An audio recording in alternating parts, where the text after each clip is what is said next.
الحمد لله نحمده ونستعينه ونستغفره ونؤمن به ونتوكل عليه ونعوذ بالله من شرور أنفسنا ومن سيئات أعمالنا من يهده الله فلا مضل له ومن يضلله فلا هادي له وأشهد أن لا إله إلا الله وحده لا شريك له وأشهد أن سيدنا ومولانا محمدا عبده ورسوله صلی اللہ علیہ وسلم.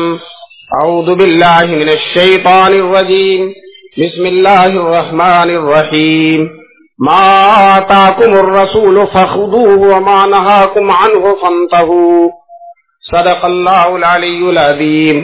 وقال النبی صلی اللہ علیہ وسلم من رغب عن سنتی فلیس منی، او کما قال النبی صلی اللہ علیہ وسلم.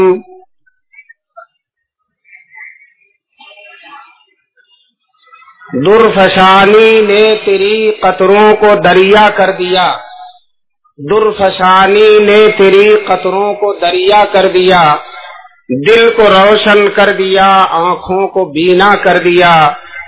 جو نہ تھے راہ پر، جو نہ تھے خود راہ پر، اوروں کے ہادی بن گئے.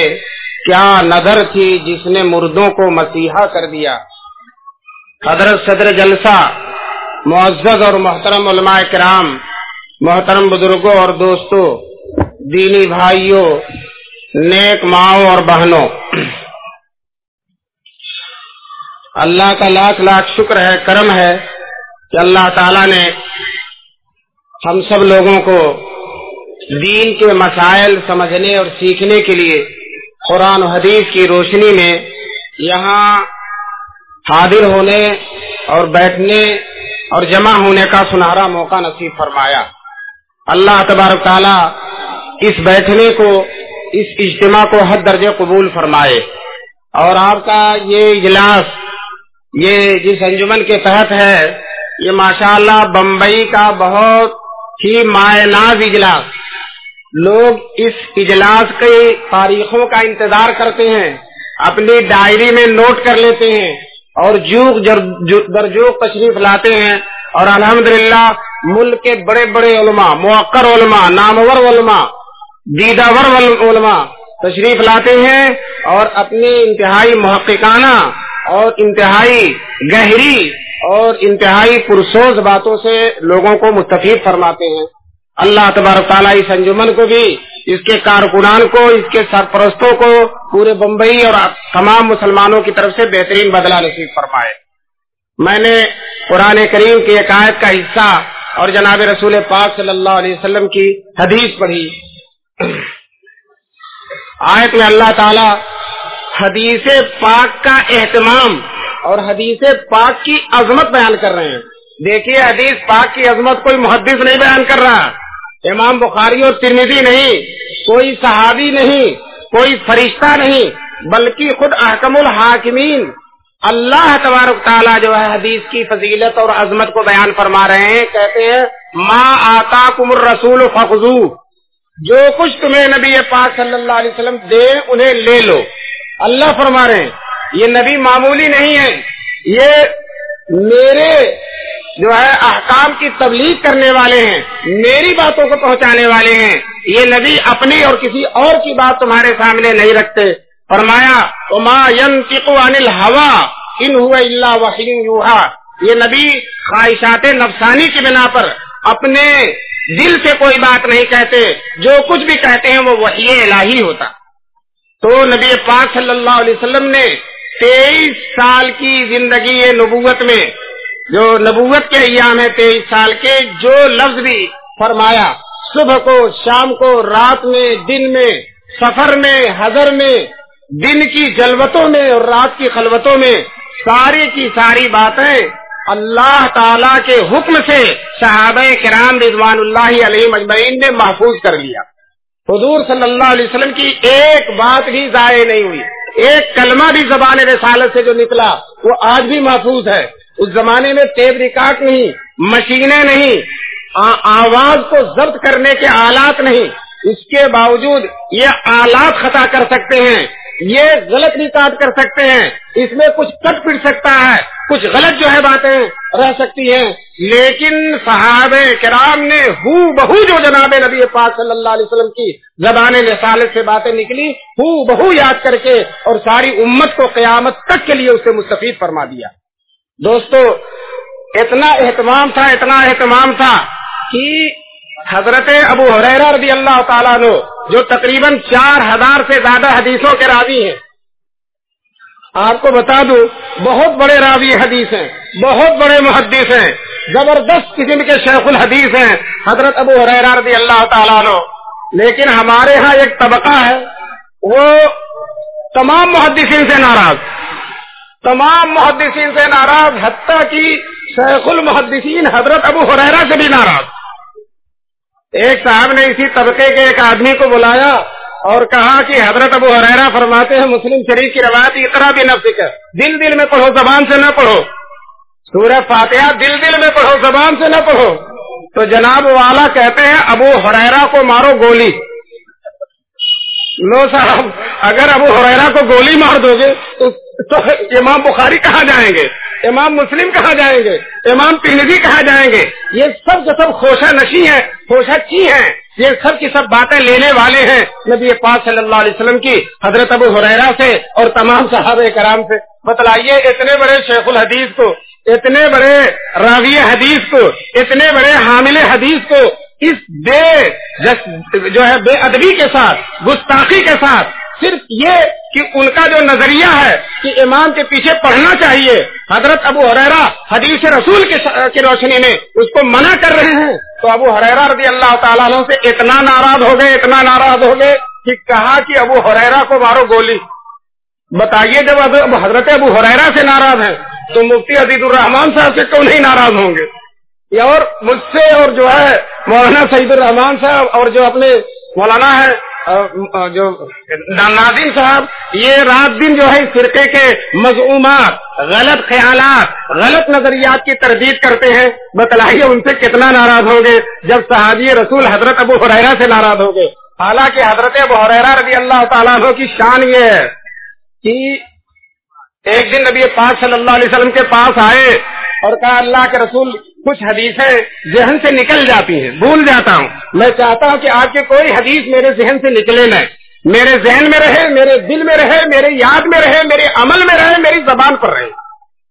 چنانچہ جو ہے نبی پاک صلی اللہ علیہ وسلم نے کچھ دعا انہیں بتلائی، کچھ ترکیب بتلائی، کہتے ہیں اس کے بعد سے جو بھی حدیث میں نے نبی پاک صلی اللہ علیہ وسلم سے سنی اس حدیث کو میں بھولا نہیں، جو بھی حدیث سنی میں اس کو بھولا نہیں۔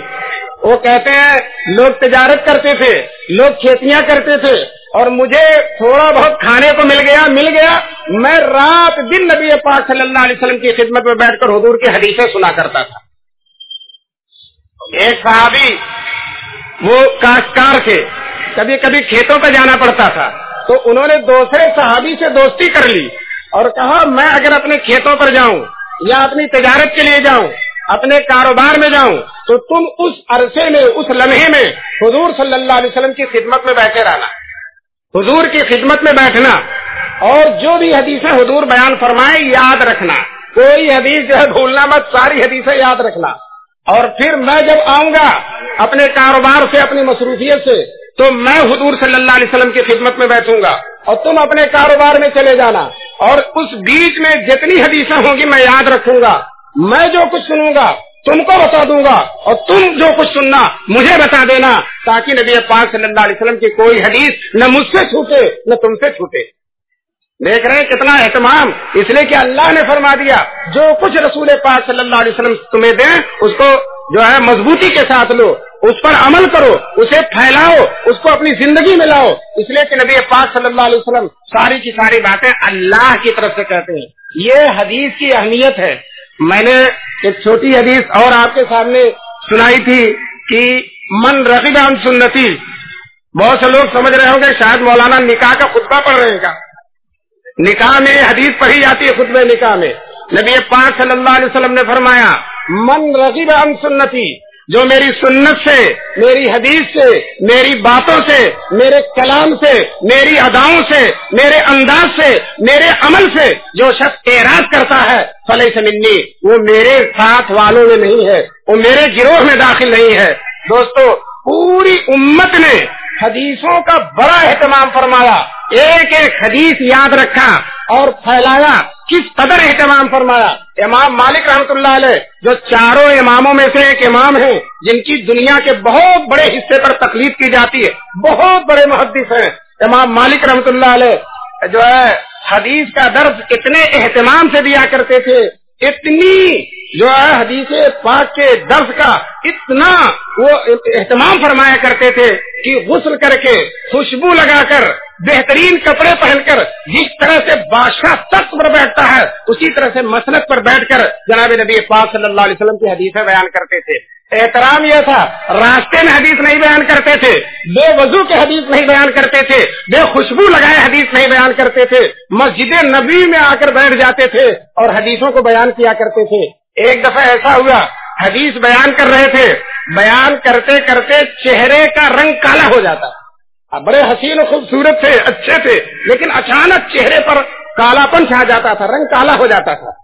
لوگوں نے بار بار ایسا ہوا، لیکن حدیث پڑھانا چھوڑا نہیں، پڑھاتے رہے۔ جب ساری حدیثیں مکمل کر لی، سبق پورا ہو گیا، شاگردوں کو مستفید فرما لیا، تو بعد میں کسی شاگرد سے کہتے ہیں ذرا میری پیٹھ کھول کر دیکھو، شاید کوئی چیز ہے۔ جب پیٹھ کھولی گئی، کپڑا ہٹایا گیا تو پیٹھ پر بچھو بیٹھا ہوا تھا اور اس نے 16 ڈنک مارے تھے، ایک دو نہیں 16 ڈنک۔ لیکن حدیث رسول کے احترام میں، حدیث رسول کی عظمت کرتے ہوئے امام مالک رحمۃ اللہ علیہ اٹھے نہیں، ہلے نہیں، کپڑا نہیں ہلایا، جو ہے جگہ سے نہیں ہٹے اور برداشت کرتے رہے۔ دوستو، یہ حدیث رسول سے وہی محبت ہے جو صدیق اکبر نے جناب رسول پاک صلی اللہ علیہ وسلم سے محبت فرمائی تھی۔ کیا محبت! غار ثور میں ہجرت کرتے ہوئے جب صدیق اکبر جو ہے غار کے اندر گئے، دیکھا کہ غار میں سوراخ ہے اور انہوں نے اپنے کپڑے پھاڑ کر سارے سوراخ کو بند کر دیا، ایک سوراخ رہ گیا، نبی پاک صلی اللہ علیہ وسلم کو گود میں بٹھا کر اندر غار کے اندر لے گئے اور حضور صلی اللہ علیہ وسلم تھکے ہوئے تھے، حضور صلی اللہ علیہ وسلم صدیق اکبر کی ران پر سر رکھ کر سو گئے۔ کسی شاعر نے بڑا اچھا نقشہ کھینچا، وہ کہتا ہے اس کو نیند آئی تو تقدیر تمنا جاگی، اس کو نیند آئی تو تقدیر تمنا جاگی، رکھ دیا اس نے میرے زانو پہ سر آخر شب۔ حضور صلی اللہ علیہ وسلم سو گئے، صدیق اکبر نے اپنا انگوٹھا اس سوراخ میں ڈال دیا، جو سوراخ کی کپڑوں سے پر نہیں ہو سکا تھا، خالی رہ گیا تھا، کپڑے ختم ہو گئے تھے۔ صدیق اکبر بیٹھے ہوئے ہیں، حضور سو رہے ہیں، اتنے میں ایک سانپ آتا ہے، اژدہا آتا ہے اور صدیق اکبر کے پاؤں میں ڈس لیتا۔ پہاڑی سانپ ہے، انتہائی خطرناک سانپ ہے، لیکن صدیق اکبر ٹچ سے مس نہیں ہو رہے، ہلا نہیں رہے ہیں، پیر حرکت بھی نہیں دے رہے ہیں، کم سے کم پیر کو دیکھ لیتے کہ کیا چیز کاٹ رہی ہے، بالکل پیر کو بھی نہیں دیکھا، اپنی جگہ پر بالکل اپنی جگہ سے ہٹایا نہیں۔ کیوں کہ اگر ہٹاتا ہوں تو کہیں نبی پاک صلی اللہ علیہ وسلم کے خادم ناز میں خلل نہ آ جائے، میں مر جاؤں یہ گوارا ہے، لیکن حضور صلی اللہ علیہ وسلم کی نیند میں خلل آ جائے گوارا نہیں ہے۔ دیکھیے جس طرح سے صدیق اکبر نے رسول پاک صلی اللہ علیہ وسلم کی عظمت کا اہتمام فرمایا، اسی طرح سے امام مالک رحمۃ اللہ علیہ نے جناب رسول پاک صلی اللہ علیہ وسلم کی عظمت کا اہتمام فرمایا۔ دوستو، آپ یہ بڑی لمبی چوڑی تاریخ ہے، آپ دیکھیں گے امام بخاری رحمۃ اللہ علیہ جب انہوں نے بخاری لکھنا شروع کیا، ہر حدیث کے لکھنے سے پہلے وضو کرتے تھے اور 2 رکعت نماز پڑھتے تھے اور استخارہ کرتے تھے، اس کے بعد حدیث کو لکھا کرتے تھے، بے وضو بے غسل کے حدیث کو نہیں لکھتے تھے۔ اور ساری امت میں اسی طرح سے حدیثوں کا اہتمام ہے۔ امام ابو حنیفہ رحمۃ اللہ علیہ آپ کے گھر ایک صاحب گئے ملنے، دیکھا کتابوں کا انبار لگا ہوا ہے، پوچھا حضرت یہ کیسی کتابیں، کیسے اوراق رکھے ہوئے ہیں؟ کہا ان میں احادیث رسول رکھی ہوئی ہیں اور میں انہی احادیث رسول کی روشنی میں مسئلوں کو بیان کرتا ہوں، اپنی طرف سے نہیں، احادیث رسول کی روشنی میں۔ یہی حال ہے امام شافعی رحمۃ اللہ علیہ کا، بہت بڑے محدث ہیں، امام احمد ابن حنبل کی تو مسند احمد ابن حنبل آج پوری دنیا میں مشہور ہے. صحاح ستہ کے بعد سب سے اونچا درجہ ہے مسند احمد کا. اور محدثین یہ کہتے ہیں کسی کے پاس صحاح ستہ ہو، بخاری، ترمذی، مسلم، نسائی، ابو داؤد اور جو ابن ماجہ، اور ساتھ ساتھ مسند احمد ہو، تو جتنی حدیثیں نبی پاک صلی اللہ علیہ وسلم کی سب کے سب اس کے سامنے آ جائیں گی. میں نے یہ تفصیلات اس لیے سامنے رکھی کہ یہ حضرات کس قدر حدیثوں کا اہتمام کرتے تھے. اور دیکھیے حدیثیں حضور کی 3 طرح کی ہوتی ہیں. ایک صحیح حدیث، بالکل اعلیٰ درجے کی صحیح حدیث، جس میں جو ہے سند متصل ہوگی راوی سے لے کر نبی پاک صلی اللہ علیہ وسلم تک، اور راوی کا حافظہ بہت مضبوط ہوگا، اور ساتھ ساتھ وہ بڑا نیک دیندار صالح ہوگا، کبھی جھوٹ نہیں بولے گا، غیبت نہیں کرے گا، زنا کرنے والا نہیں ہوگا، بدکار نہیں ہوگا، فاسق و فاجر نہیں ہوگا. اسی طرح سے حدیث میں کوئی شاذ نئی بات نہیں ہوگی اور حدیث میں کوئی کمزوری نہیں ہوگی. یہ 5 چیزیں اگر جمع ہو جائے تو صحیح حدیث کہا جاتا ہے. اور اگر راوی کے حافظے میں تھوڑی بہت کمزوری ہے، کبھی یاد رکھتا کبھی بھول جاتا، حسن درجے کی حدیث ہوگی. اور راوی کے حافظے میں ذرا زیادہ کمزوری ہے، زیادہ تر بھول جاتا ہے، تو اس حدیث کو ضعیف حدیث کہیں گے. لیکن دوستو صحیح حدیث بھی حدیث ہے، اور حسن حدیث بھی حدیث ہے، اور ضعیف حدیث بھی حدیث ہے. یہ تینوں کی تینوں حدیث کی قسمیں ہیں. سارے علماء، سارے محدثین، سارے فقہا اور امت کے سارے اکابر جو ہے ضعیف حدیثوں کو بھی حدیث سمجھتے ہیں. اس لیے کہ حضور کے الفاظ اللہ کے الفاظ عام ہیں. جو بھی نبی پاک صلی اللہ علیہ وسلم سے پہنچے تو صحیح حدیث بھی ہم کو حضور سے پہنچی ہے، حسن حدیث بھی ہم کو حضور سے پہنچی ہے، ضعیف حدیث بھی ہم کو حضور سے پہنچی ہے. جتنے بڑے بڑے علماء ہیں سارے لوگوں نے کہا اگر ضعیف حدیثوں کو چھوڑ دو گے بہت ساری حدیثوں سے محروم ہو جاؤ گے، بڑی اہم حدیثوں سے محروم ہو جاؤ گے. ضعیف حدیث ہرگز چھوڑنے کے لائق نہیں، ہرگز رد کرنے کے لائق نہیں. 3 طرح کی چیزیں ہوتی ہیں، ایک احکام، دوسرے فضائل اعمال، اور تیسرے ترغیب ترہیب، سمجھانا، رغبت دلانا. یہ جو احکام کے مسئلے ہیں اس میں صحیح حدیثوں سے احکام نکالے جاتے ہیں. کون سی چیز فرض ہے، کون سی چیز واجب ہے، زکوٰۃ کیسے دے، زکوٰۃ میں کیا فرض ہے اور کیا واجب ہے، اور حج میں کیا فرض ہے کیا واجب ہے، روزے میں کیا فرض ہے کیا واجب ہے، یہ صحیح حدیثوں سے. اسی طرح سے حسن حدیثوں سے سارے کے سارے علماء استدلال کرتے ہیں اور ان سے بھی مسائل نکلتے ہیں. اور ضعیف حدیثیں بھی اگر صحیح حدیث موجود نہیں ہے، حسن حدیث موجود نہیں ہے، سارے کے سارے علماء کہتے ہیں کہ پھر مسئلہ نکالا جائے گا ضعیف حدیث سے. اور دوستو جو ضعیف حدیث میں صرف یہی ہوتا راوی کا حافظہ کمزور ہوتا. اور یہ جو علماء نے لکھا ہے کہ ضعیف حدیث سے فائدہ اٹھایا جائے گا، یہ بات قرآن سے ثابت ہے، قرآن سے ثابت ہے. لیکن ہمارے یہ بھائی قرآن تو پڑھتے ہی نہیں، قرآن تو پڑھتے ہی نہیں، قرآن کا تو مطالعہ ہی نہیں کرتے، قرآن کے خلاف فتویٰ دیتے ہیں.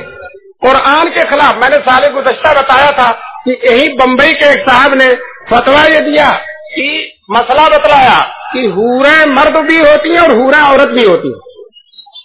حوریں، کسی نے اس سے پوچھا تھا کہ جو ہے جنت میں مردوں کو حوریں ملیں گی، جتنے مرد ہیں سب کو حوریں ملیں گی، یہ مائیں بہنیں یہ بھی تو جنت میں جائیں گی، تو ان کو کیا ملے گا؟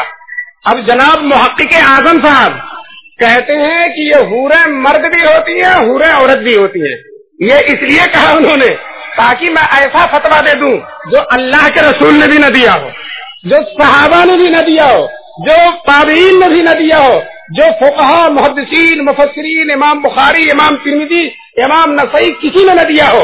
یہ بمبئی کے امام بخاری صاحب نے فتویٰ دیا کہ حوریں مرد بھی ہوتی ہیں، حوریں عورت بھی ہوتی ہیں. اگر حوریں سنیں گی تو کتنا ہنسیں گی. یہ کون محقق نکل آیا ہے، یہ کون بہت بڑا قابل نکل آیا ہے کہ ہمیں مرد کہہ رہا ہے. وہ ہنسے گی، اب ان کے اندر ساری علامتیں عورتوں کی، اور کہیں گے اس کے باوجود یہ محقق ہمیں مرد کہہ رہا. اور سچ بات تو یہ ہے کہ ان محققین کو قرآن کا پتہ ہی نہیں، قرآن پڑھتے ہی نہیں. قرآن میں اللہ نے صاف صاف فرمایا حور مقصورات فی الخیام، وہ حوریں جو خیموں میں چھپی ہوئی ہوں گی. میرے محترم بزرگوں، دوستوں، مرد ہی خیمے میں چھپے رہتے ہیں، مرد چھپتے ہیں، عورتیں چھپتی ہیں؟ ذرا بتائیے گا مائیں بہنیں خیموں میں چھپی ہوئی ہیں اور ان کے لیے الگ پردہ لگا ہوا، اور مرد مجمع میں بیٹھے ہوئے. اللہ نے قرآن میں فرمایا حورم مقصورات فی الخیام، حوریں پردوں میں چھپی ہوں گی. ایک جگہ اور وضاحت کے ساتھ ہے لم یطمثہن انس قبلہم ولا جان، یہ حوریں ایسی ہیں کہ جن سے ان کے شوہروں سے پہلے نہ تو ان کو کسی انسان نے چھوا نہ کسی جنات نے چھوا، یعنی نہ کسی انسان نے ان سے بیوی اور شوہر کا تعلق قائم کیا نہ کسی جنات نے. بتائیے یہ تعلق کس سے قائم کیا جاتا ہے؟ لیکن یہ قرآن سے غفلت کرنے والے لوگ، مجرمانہ غفلت کرنے والے لوگ آج پھر سنا کہ نیا فتویٰ دے رہا ہے. یہ ایسے محقق ہیں کہ ہر مہینے بدعت ایجاد کرتے ہیں، ہر مہینے بدعت ایجاد کرتے ہیں. بہت سے بھائیوں نے تو ان کے بڑوں نے جو بدعتیں ایجاد کر دی اسی پر قناعت کیے ہوئے ہیں، لیکن یہ اپنے بڑوں کی بدعتوں پر اکتفا نہیں کرتے، ہر دن نئی بدعت ایجاد کرتے ہیں. اس سے بڑا بدعتی طبقہ، اس سے بڑا دین میں حدث کرنے والا، نئی باتیں پیدا کرنے والا طبقہ آج تک نہیں پیدا ہوا. چنانچہ آج کل فتویٰ یہ دیا ہے کہ عورتیں چہرہ کھلا رکھیں گی، چہرے کو نہیں ڈھانکیں گی. چنانچہ ماشاءاللہ بمبئی کی بہت سی عورتوں نے اس پر عمل بھی شروع کر دیا. دوستو اگر چہرہ ہی کھلا رکھا جائے تو پھر کیا چیز چھپایا جائے؟ چہرہ ہی تو سارے حسن کا مجمع محاسن ہے. لیکن قرآن میں اللہ نے فرمایا یدنین علیہن من جلابیبہن، عورتوں کو چاہیے کہ اپنے دوپٹوں کو اپنے جسم پر ڈال لیں. قرآن کہتا ہے پورے جسم پر ڈالیں، لیکن یہ قرآن نہ پڑھنے والا، قرآن نہ سمجھنے والا، قرآن پر غور نہ کرنے والا یہ کہتا ہے کہ عورتیں اپنا چہرہ کھلا رکھیں. بتلائیے یہ قرآن کی صریح مخالفت ہے کہ نہیں ہے؟ کسی حدیث سے نہیں ثابت کر سکتا. صرف نماز کی حالت میں عورت اگر چہرہ ڈھانکے گی، تنہائی میں نماز پڑھتی ہے، مسجد میں نہیں جاتی ہے. اب اگر تنہائی میں چہرہ ڈھانکے گی تو برقعے کے اوپر سجدہ ہوگا. اس لیے نماز کے اندر صرف چہرہ کھولنے کی اجازت ہے، بازار کے اندر نہیں ہے. لیکن اس شخص نے نماز اور بازار دونوں کو ایک کر دیا، نماز میں بھی کھولنا اور بازار میں بھی کھولنا. یہ حدیث کی، قرآن کی آیتوں کی مخالفت ہے. بہرحال میں یہ عرض کر رہا تھا کہ سارے کے سارے علماء صحیح حدیثوں کو بھی مانتے ہیں، حسن حدیثوں کو بھی مانتے ہیں، ضعیف حدیثوں کو بھی مانتے ہیں. سارے کے سارے چاروں اماموں کے ہاں اگر کسی مسئلے میں صحیح حدیث نہیں ہے، ضعیف حدیث سے استدلال کیا جائے گا. امام بخاری کہتے ہیں صحیح حدیث نہیں ہے، ضعیف حدیث سے استدلال کیا جائے گا. امام مسلم ہیں کہتے ہیں صحیح حدیث نہیں ہے، ضعیف حدیث سے استدلال کیا جائے گا. اور اسی طرح سے علامہ ابن تیمیہ، علامہ ابن قیم، علامہ شوکانی، جتنے بڑے بڑے علماء ہیں سب کہتے ہیں صحیح حدیث نہیں ہے تو ضعیف حدیث پر عمل کیا جائے گا، ضعیف حدیث سے مسئلہ نکالا جائے گا. چنانچہ امام بخاری رحمۃ اللہ علیہ نے کئی کتابیں لکھی ہیں. ایک کتاب جو بخاری شریف ہے اس میں صحیح حدیثیں ہیں، اور بخاری کے علاوہ الادب المفرد ہے اور ان کی تاریخ وغیرہ کی جو کتابیں ہیں اس میں صحیح حدیثیں بھی لائے ہیں اور حسن حدیثیں بھی لائے ہیں اور ضعیف حدیثیں بھی لائے ہیں. جبکہ امام بخاری جان رہے ہیں کہ حدیثیں ضعیف ہیں، اس کے باوجود وہ لا رہے ہیں. دوستو میں نے تفصیلات اس لیے عرض کی آپ کے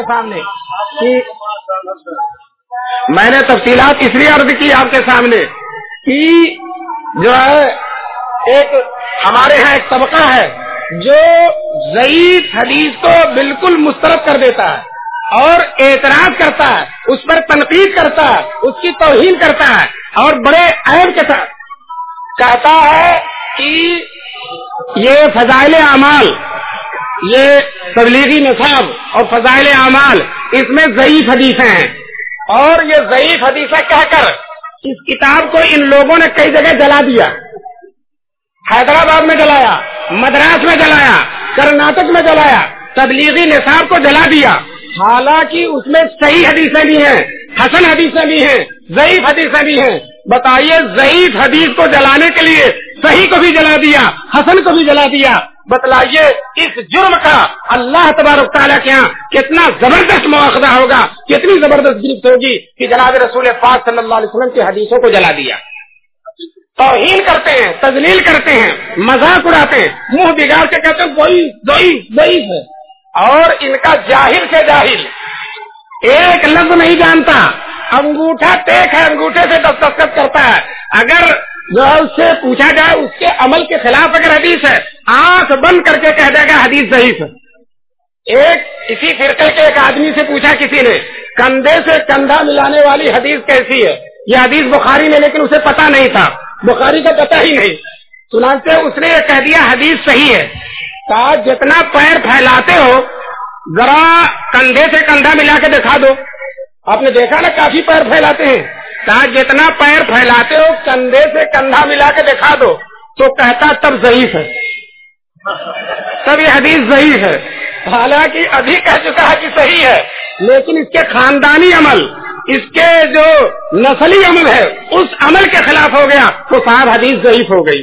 اور ایسے دھڑلے کے ساتھ صحیح حدیثوں کو ضعیف کہتے ہیں، اعلیٰ درجے کی حدیثوں کو ضعیف کہتے ہیں۔ میں آپ سے بتا دوں، علماء کرام بیٹھے ہیں، امام بخاری اتنے بڑے محدث ہیں، کسی حدیث کو جلدی ضعیف نہیں کہتے، بہت غور کرتے ہیں، دعا کرتے ہیں، اور جو ہے بڑی کوشش کرتے ہیں، اسماء رجال میں ایک ایک رائے پر غور کرتے ہیں، تب جا کر حدیث کو ضعیف کہتے ہیں۔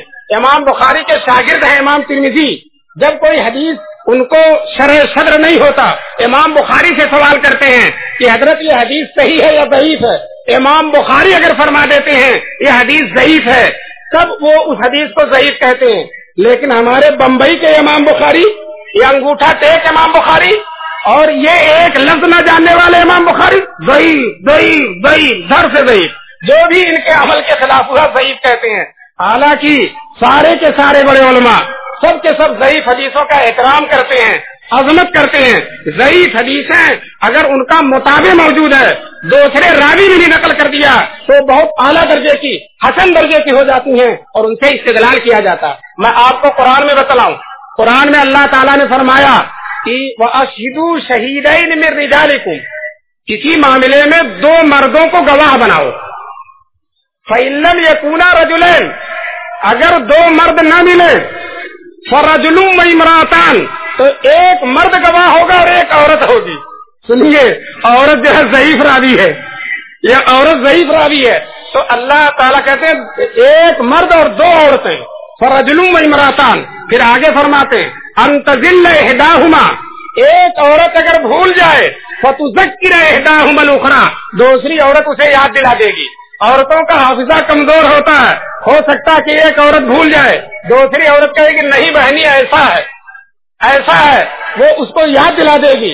اب بتلائیے، ایک راوی اگر ضعیف ہے اور بھولنے والا ہے تو دوسرا راوی جو اسے یاد دلا دے، اللہ تعالیٰ کہتے ہیں گواہی مانی جائے گی۔ یہی سے محدثین نے حدیث اصول نکالا کہ اگر راوی ضعیف ہے، علماء کرام تشریف فرما، اگر راوی ضعیف ہے اور دوسرا راوی اس کا مطابع موجود ہے، اس کو یاد دلانے والا موجود ہے، اس کا حافظہ صحیح ہے، تو اس حدیث پر عمل کیا جائے گا۔ ساری دنیا عمل کرتی ہے، لیکن یہ آنکھ بند کر کے ضعیف حدیث کو ضعیف کہتے ہیں، اور کبھی کبھی تو اور بھی غلط الفاظ استعمال کرتے ہیں۔ واقعہ سناؤں، ایک صاحب نے جو ہے چیلنج کر دیا کہ میں حنفیوں سے مناظرہ کروں گا،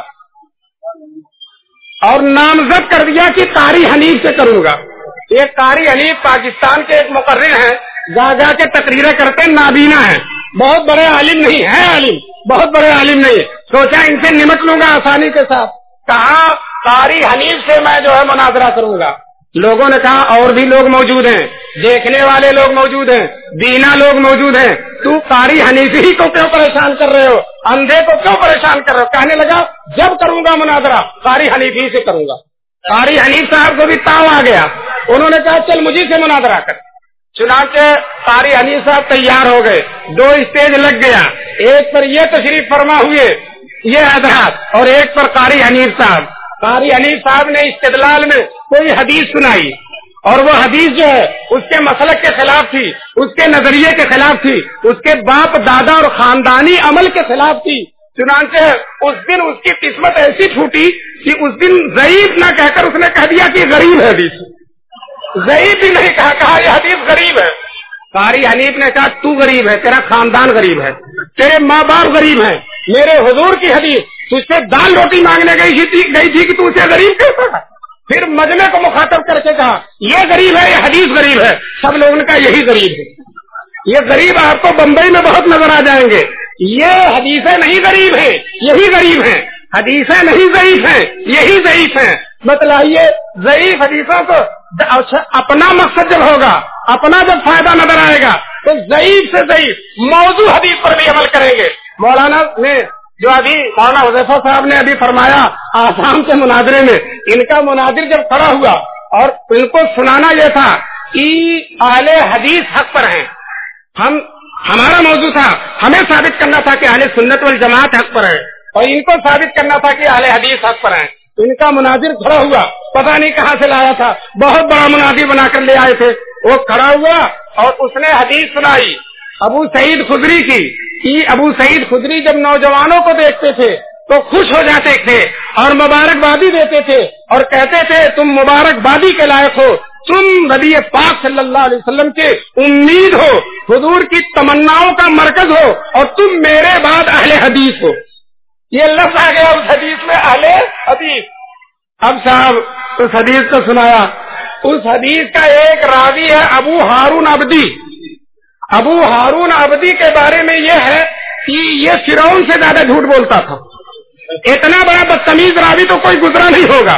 تمام اسماء رجال کی ذہبی نے لکھا ہے، مزی نے لکھا ہے، ابن حجر نے لکھا، تمام لوگوں نے لسان المیزان میں، میزان الاعتدال میں، تہذیب التہذیب میں، تقریب التہذیب میں، تمام اسماء رجال کی کتابوں میں لکھا یہ فرعون سے زیادہ جھوٹ بولنے والا تھا. اور یہ بھی لکھا ہے کہ حضرت عثمان غنی کو کافر کہا کرتا تھا.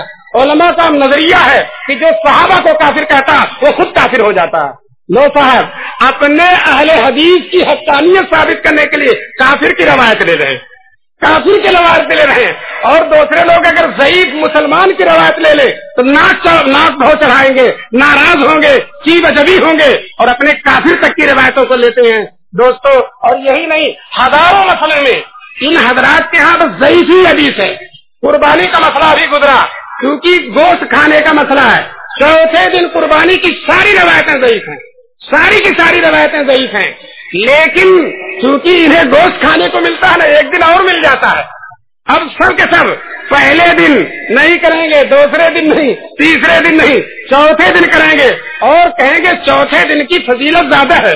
اور یہ بھی کہیں گے بعد ان میں کے مالدار غریبوں کو بکرا دے دیتے ہیں اور کہتے ہیں شرط پر دوں گا کہ چوتھے دن قربانی کرنا. چوتھے دن کی قربانی بالکل ضعیف حدیثوں سے ثابت ہے. معاویہ ابن یحییٰ صدفی اس کے راوی ہیں جس کو سارے لوگوں نے ضعیف کہا ہے، اور وہ بالکل حافظہ بھی ان کا کمزور تھا، یادداشت بھی ان کا جواب دے چکی تھی، اور ان کی باتیں معتبر نہیں تھیں. سارے کے سارے لوگ لکھتے ہیں، لیکن اس معاویہ ابن یحییٰ صدفی کی روایت لیں گے اس لیے کہ گوشت کھانے کا مسئلہ ہے. اور بھی تبلیغی جماعت میں، تبلیغی نصاب میں اگر ضعیف آ جائے گی، میں آپ سے کہتا ہوں کہاں تک جلاؤ گے؟ ترمذی میں ضعیف روایت ہے، جلا دو ترمذی. ابو داؤد میں ضعیف روایت ہے، جلا دو ابو داؤد. اور اسی طرح سے نسائی میں ضعیف روایت ہے، جلا دو نسائی. ابن ماجہ میں بخاری اور مسلم کے علاوہ اور ایک دو کتابوں کو چھوڑ کر ساری کی ساری حدیث کی کتابیں جو لاکھوں کی تعداد میں امت کے اندر موجود ہیں، بعض موجود ہیں اور بعض ناپید ہیں، ساری کی ساری کتابوں میں صحیح حدیثیں بھی ہیں، حسن حدیثیں بھی ہیں، ضعیف حدیثیں بھی ہیں. لو جلاؤ حدیثوں کو. تبلیغی نصابی کو جلاؤ گے، تبلیغی نصابی پر اعتراض ہوگا. اگر صاحب تبلیغی نصاب جو ہے کوئی جو صحیح سے صحیح بات جو قرآن سے بھی ثابت ہو اس کو بیان کر دیں، تمہیں ناپسند لگتا ہے تو تم قرآن پر اعتراض کرو، حدیثوں پر اعتراض کرو. صاحب تبلیغی نصاب پر کیوں اعتراض کرتے ہو؟ بتلائیے. حدیثوں سے ثابت ہے وسیلے سے دعا مانگنا، صحیح حدیثوں سے ثابت ہے وسیلے سے دعا مانگنا. علامہ طبرانی نے جو ہے طبرانی نے حدیث نقل کی ہے معجم صغیر میں. ایک شخص حضرت عثمان غنی کے پاس جایا کرتا تھا اور حضرت عثمان غنی سے کچھ مانگنا چاہتا تھا. حضرت عثمان غنی تو سخی الاسخیاء سلط کیا، بہت سخی ہے، لیکن مصروفیت کی وجہ سے وہ اس کی طرف توجہ نہیں کر رہا تھا. تو ایک دوسرے صحابی سے کہتے ہیں، توجہ نہیں کر رہے تھے حضرت عثمان، تو ایک دوسرے صحابی سے کہتے ہیں حضرت عثمان کے پاس میں جاتا ہوں وہ میری طرف توجہ نہیں کرتے. تو کہنے لگا ایسا کر، جا مسجد میں بیٹھ کے دعا کر. وہ بھی تبلیغی جماعت ہی کے کوئی آدمی رہے ہوں گے. کیا جا مسجد میں بیٹھ کر دعا کر، اور پہلے تو وضو کر، پھر 2 رکعت نماز پڑھ، اور نماز کے بعد دعا کر، اے اللہ میں آپ سے آپ کے نبی کے وسیلے سے بوجہ کا نبی، آپ کے نبی کے وسیلے سے دعا مانگتا ہوں، اے اللہ اس بندے کے دل کو میری طرف متوجہ کر دے. نبی کے واسطے سے صحیح حدیث ہے صاحب موجم الصغیر نے کہا ھذا حدیث صحیح.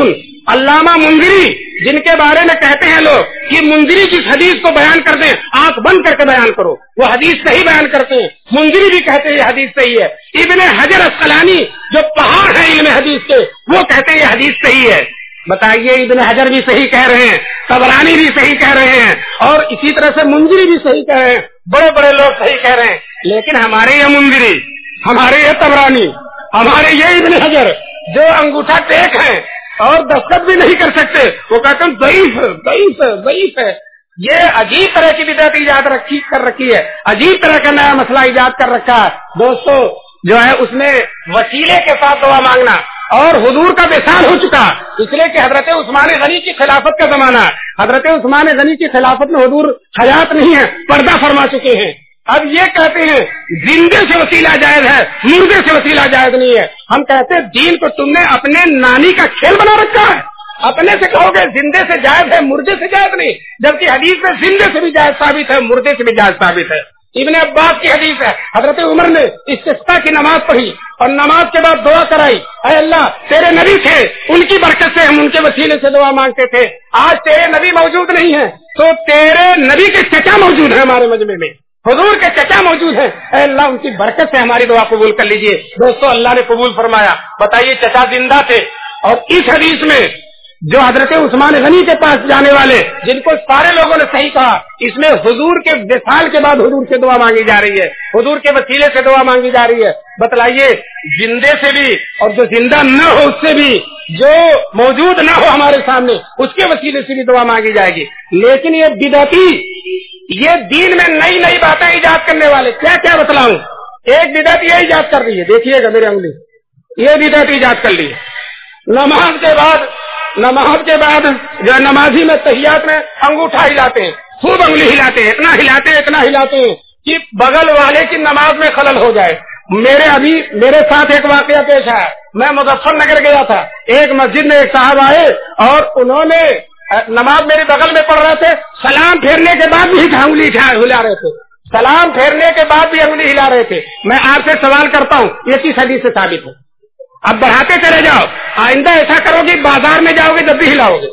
پہلے تو نماز میں ہلا رہے تھے, اب سلام پھیرنے کے بعد ہلا رہے ہو, آئندہ بازار میں بھی ہلاؤ گے. اور بڑی سازش کے ساتھ حنفیوں کی مسجدوں میں جاتے ہیں اور خوب انگلی جم کے ہلاتے ہیں, اور حنفیوں کی نماز میں ایسے ہی لوگوں کو دعائیں ذرا کچی یاد رہتی ہیں. مدراس میں حنفیوں کی مسجد میں جا کر باقاعدہ 2-3 آدمی کے بیچ میں ایک صاحب بیٹھ جاتے ہیں اور خوب انگلی ہلاتے ہیں. وہ بیچارہ تحیات بھول جاتا, ان کی انگلی دیکھنے کے چکر میں تحیات بھول جاتا. جیسا کہ شاعر نے کہا ہے, جنازے پر میرے وہ ماہروج جس آن نکلا, نمازی اس قدر بھولے کہ ایک تکبیر کم کر دی. تو اسی طرح سے یہ ماہروج جب مسجد میں جاتے ہیں انگلیاں ہلاتے ہیں, لوگوں کو تحیات بھول جاتی ہے. دوستو حنفیوں نے اعلان کر دیا کہ انگلی ہلانے والے ہماری مسجد میں نہ آیا کریں. اب یہ بڑا ناراض ہو گئے, لو صاحب مسجد سے ہم کو روک دیا. اچھا کیوں؟ بخاری میں کوئی حدیث انگلی ہلانے کی نہیں ہے, مسلم میں کوئی حدیث انگلی ہلانے کی نہیں ہے, ترمذی میں کوئی حدیث انگلی ہلانے کی نہیں ہے, ابو داؤد میں کوئی حدیث انگلی ہلانے کی نہیں, ابن ماجہ میں کوئی حدیث انگلی ہلانے کی نہیں ہے. دوستو صرف اور صرف سنن نسائی میں ایک حدیث ہے حضرت عبداللہ بن زبیر کی کہ وہ اپنی انگلی ہلاتے تھے, لیکن سارے علماء کہتے ہیں ہلانے سے یہ ہلانا مراد نہیں ہے, ہلانے سے مراد ہے انگلی اٹھا کر گرا دیتے تھے. ہم میں سے ہر ایک انگلی اٹھا کر گراتا ہے کہ نہیں؟ بتائیے ہل گئی کہ نہیں ہل گئی, ہل گئی کہ نہیں ہل گئی؟ بس حدیث میں اتنا ہی ہلنا مراد ہے, یہ ہلنا تو کسی حدیث میں ہے ہی نہیں. چنانچہ ان کے عالم مولانا عبد الرحمان مبارک پوری جو اہل حدیث لوگوں کے بہت بڑے محدث ہیں, وہ علامہ شوکانی کا قول نقل کرتے ہیں کہ شوکانی یہ کہتے ہیں کہ انگلی ہلانے سے مراد صرف اٹھا کر گرا دینا ہے. اسی طرح سے وہ کہتے ہیں کہ علامہ بیہقی نے بھی کہا ہے کہ انگلی ہلانے سے مراد اٹھا کر گرا دینا. اور علامہ شمس الحق عظیم آبادی جو اون المعبود شرح ابو داؤد کے مصنف ہیں, وہ بھی اہل حدیث عالم ہیں, وہ کہتے ہیں ساری امت کا اجماع ہے اس بات پر, ساری امت کا اس بات پر اجماع ہے کہ انگلی اٹھانے سے مراد, انگلی ہلانے سے مراد انگلی اٹھا کر گرا دینا ہے.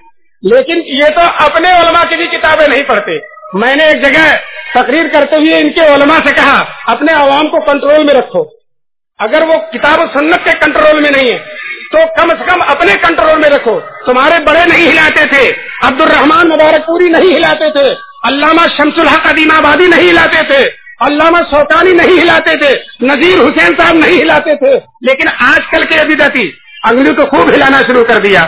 بہرحال میں ناراض نہ ہو، میرے اس طبقے سے بڑے تعلقات بھی ہیں، میرے دوست ہیں، عزیز داریاں بھی ہیں۔ وہ مدراس میں جس جہاں کا میں واقعہ بیان کرتا ہوں، وہاں جو جماعت اہل حدیث کے امیر ہیں مجھ سے بڑی محبت کرتے ہیں۔ حرم میں مجھے انہوں نے ایک بوتل روح افزا ہدیے میں دیا، بڑی محبت فرماتے ہیں۔ جب میں وہاں گیا تو انہوں نے مجھے اپنی مسجد میں بیان کی دعوت دی، میں گیا بیان کرنے، اور جب میں کرسی پر بیٹھ گیا مغرب کے بعد سارے یہی لوگ بیٹھے ہوئے تھے، انہیں کی مسجد تھی، مجھے انہوں نے آیت دیا کہ اس آیت پر بیان کیجیے، من اظلم ممن منع مساجد اللہ، اس شخص سے بڑا ظالم کون ہے جو لوگوں کو مسجدوں سے روکے۔ چونکہ حنفیوں نے ان کو مسجدوں سے روکا تھا تو سب سے بڑے ظالم حنفی ہو جائیں گے، اس لیے انہوں نے مجھے یہ عنوان دیا کہ اس کی تقریر حنفیوں کے خلاف ہو جائے گی۔ میں نے الحمدللہ اللہ نے قرآن کی علماء کی برکت سے سوجھ بوجھ نصیب فرمائی، میں نے تقریر میں کہا کہ کسی کو مسجد میں سے بھگانا یہ بھی من اظلم ممن منع میں داخل ہے، پھر لوگوں کو مسجد میں ذکر کرنے سے روک رہا۔ اسی طرح سے مسجد میں کوئی ایسی حرکت کرنا کہ نمازی التحیات بھول جائے، وہ بھی من اظلم ممن منع میں داخل ہے، اور اس سے بھی جو ہے آدمی ظالم ہو جائے گا کہ لوگوں کی نماز بھلوا رہا، ذکر سے روک رہا۔ تحیات پڑھنا بھی تو ذکر ہے، سورہ فاتحہ پڑھنا بھی تو ذکر ہے، اور ذکر سے جو بھی روکے گا وہ ظالم ہو جائے گا۔ دوستو بہرحال میں عرض یہ کر رہا تھا کہ نہ قرآن پر غور کریں نہ حدیثوں پر غور کریں۔ اب یہ بتائیے، اللہ نے تو فرمایا ہے کہ ساری حدیثوں کو لو، اور یہ کہتے ہیں اے اللہ تعالیٰ صحیح حدیثیں لیں گے، حسن لیں گے، ساری امت ضعیف لے گی لیکن ہم نہیں لیں گے۔ حالانکہ اللہ کے الفاظ عام ہیں، ما آتاکم الرسول، سارے علماء کہتے ہیں جہاں صحیح حدیث موجود نہیں ہے تو حضور سے ثابت وہی ضعیف حدیث ہے، وہ ثابت ہے حضور سے، اس کو چھوڑ کر اگر کوئی دوسرا طریقہ اختیار کرے گا تو حضور کو چھوڑنے والا، اللہ کے ارشاد کی خلاف ورزی کرنے والا۔ سارے کے سارے علماء، چارہ نہیں ہے ضعیف حدیثوں کے لیے بغیر۔ اسی طرح سے قرآن و حدیث کی انکار کی ایک شکل یہ بھی ہے، آج کل ماشاءاللہ کرامتوں کا انکار کرتے ہیں۔ کرامتوں کہتے ہیں تبلیغی نصاب میں بڑی ساری کرامتیں بیان کی گئی ہیں، ہم کہتے ہیں اگر کرامتوں کا انکار کرو گے تو قرآن کا انکار لازم آئے گا۔ آپ سے میں بتلاؤں، تیسرے پارہ میں اللہ تعالیٰ نے حضرت مریم کا واقعہ بیان کیا۔ جب مریم بیت المقدس میں آئیں اور ان کی ماں لے کر آئیں تو سارے کے سارے احبار کہنے لگے ہم پرورش کریں گے، ہم پرورش کریں گے۔ زکریا علیہ السلام نے کہا یہ میری بیوی اس کی خالہ ہے، اس لیے میں زیادہ حقدار ہوں۔ لوگوں نے کہا نہیں، یہ نہیں چلے گا، چلیے قرآن دادی کیجیے۔ قرآن دادی میں یہ ہوا کہ جس کا قلم رہ جائے گا اوپر وہ اس کی پرورش کرے گا، اور جس کا قلم بہ جائے گا وہ پرورش نہیں کرے گا۔ تو سارے کے سارے خدام جو بیت المقدس کی خدمت کرنے والے علماء تھے، سب نے جا کر اردن کی نہر میں اپنے اپنے قلموں کو ڈال دیا، سب کا قلم بہ گیا، زکریا علیہ السلام کا قلم رک گیا۔ اب یہ بتائیے، یہ قلم رک گیا جو یہ زکریا کی قدرت ہے یا اللہ کی قدرت ہے؟ یہ حضرت زکریا کی قدرت ہے یا اللہ کی قدرت ہے؟ ہمارے یہ بھائی سمجھتے ہیں کہ کرامت اور معجزے میں جو بزرگ اور نبی دکھاتے ہیں وہ اس نبی کی قدرت ہے، یہ شرک ہے، شرک، نبی کے بس میں کچھ نہیں ہے، یہ اللہ کی قدرت ہے۔ چنانچہ پھر حضرت زکریا علیہ السلام حضرت مریم کی پرورش کرنے لگے، اور ان کے لیے بیت المقدس میں اوپر ایک کمرہ بنا دیا، 7 دروازے لگائے اور سب میں تالا بند کر دیتے، اور صبح اور شام کھانا لے کر آتے، کوئی جا نہیں سکتا تھا، کنجیاں ساری ان کے پاس ہوتی تھی۔ جب دروازے کھول کر مریم کے پاس جاتے تو گرمی میں سردی کا پھل اور سردی میں گرمی کا پھل، اس زمانے میں فریج نہیں تھی اور جو کولڈ اسٹور نہیں تھے کہ پھلوں کو محفوظ رکھا جائے، گرمی میں سردی کا پھل پانا ممکن ہی نہیں اور سردی میں گرمی کا پھل پانا ممکن نہیں، لیکن جب وہاں جاتے تھے گرمی میں تو سردی کے سارے پھل رکھے ہوئے، سردی میں جاتے تھے تو گرمی کے سارے پھل رکھے ہوئے۔